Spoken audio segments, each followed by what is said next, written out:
He lived in a small town where everything was calm and predictable. The familiar streets greeted him with their quiet rhythm. Life flowed steadily, with no promises as if written in advance. His father had passed away long ago, and only his mother and younger sister remained at home.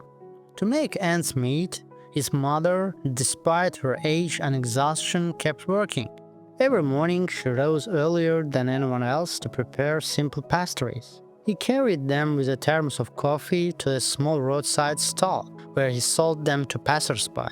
His earnings were barely enough to cover the most basic needs. One day, a foreigner came to his stall. He ordered coffee, took a piece of pastry, and sat on the bench. The young man politely started a conversation, and soon they switched to English.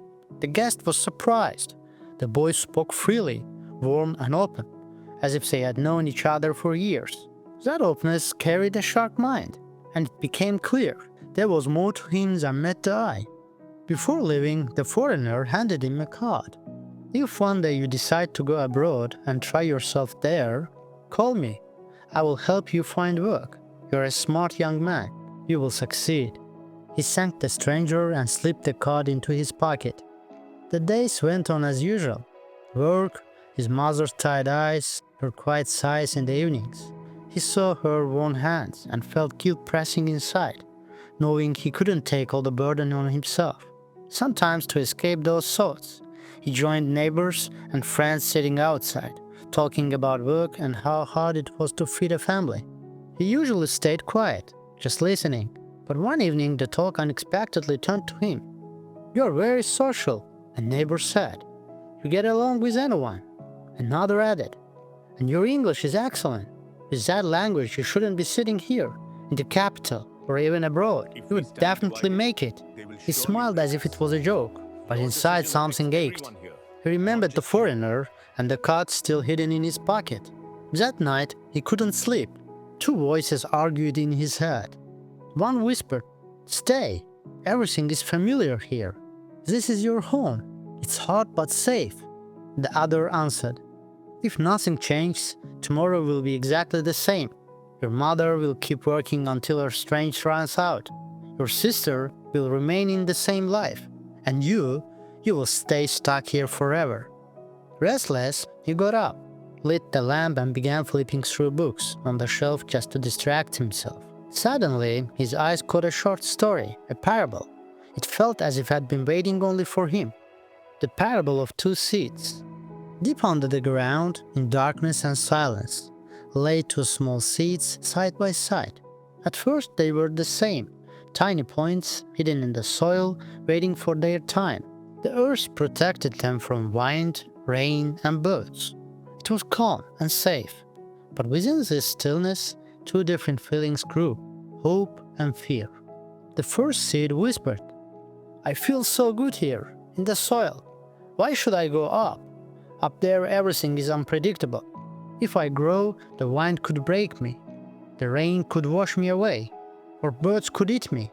Better to stay here, in peace. It may be boring, but it's safe." The second replied, "Yes, I'm afraid too, but if I stay in the dark, I will rot, and no one will ever know what I could have become. I would rather risk and see the light." And it began to push upward. Each millimeter was hard. The soil pressed from every side. Sometimes it thought it was stuck forever, but day by day it climbed higher. And one day it felt the warmth of a sunbeam.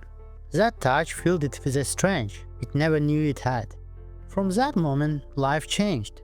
Rain watered it, winds bent it, but every struggle made it stronger. It grew, and one day became a tall tree, giving shade and beauty to everyone around. And the other seed stayed underground. It kept telling itself, "Not yet, I'll wait. One day when it's safer." But days passed, and instead of life, emptiness filled it. It slowly decayed, never knowing what it could have been. When he finished reading, his heart beat so hard, he couldn't lift his eyes from the page. In every line he saw himself. One seed had chosen comfort and rotted. The other had chosen risk and became strong. He understood. All this time he had lived like the seed that stayed in the dark. The thought wouldn't leave him. He remembered the foreigner and the card. It felt like a sign. If he was going to risk, it had to be now. He searched for the card in old pockets, in drawers, in piles of papers, but it was nowhere. Panic grew. Finally, he asked his sister, "Have you seen a small card with a name and a number?" She frowned, confused, then suddenly remembered. "Yes, I think I saw it. When my mom washed your clothes, it fell out. She left it on the windowsill." He rushed there, and yes, the card was still lying on the sill, faded but intact. Holding it in his hands, he felt everything inside shift. The fear, the habit, the illusion of safety, none of it had power anymore. It's now or never. That night changed everything, yet it still took him several painful days of doubts and sleepless nights to decide for real. He watched his mother, weaker each day, and his heart told him, if he stayed, nothing would change. Finally, one evening, he sat beside her and whispered, "Mom, I have decided to leave, to try abroad." She stayed silent for a long time. In her eyes, he saw worry, pain, and also pride. "Son, I am afraid for you, but if this is your chance, don't lose it. I will manage." The next day, he called the number, the voice on the other and brightened with joy. "I was waiting for your call. Don't worry, I will help. I will buy your ticket, meet you, and arrange everything. Just be brave." And so the day came. He hugged his mother and sister as if it were the last time and walked out. The familiar streets greeted him with the same silence, but now every step echoed in his chest like a drum. He got into a taxi to the airport. Fear shook him inside, but hope burned even stronger. Months passed.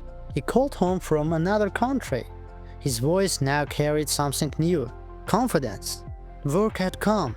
Life was slowly improving. One day, his mother quietly told him, "Son, for the first time in so many years, I can rest. I don't have to wake before dawn to work. Our home finally has space for peace. Enjoy again." Tears filled his eyes. This was why he had taken the step, not only to change his own life, but to give his family a chance for another tomorrow. Now he understood. The real danger is not change, but living without it. Because if you stay in the dark, like that seed in the soil, nothing will ever happen. The step forward is always scary, always risky, but only it gives you strength and future. And everyone who hears this story must ask, am I ready to make that step? Yes, my friends. Remember, the real danger is not change, but living without it. If you felt something while listening, leave a comment, share this story, and join us for more tales that speak to the heart. Stay brave, stay hopeful, and never stop moving toward the light. Until next time.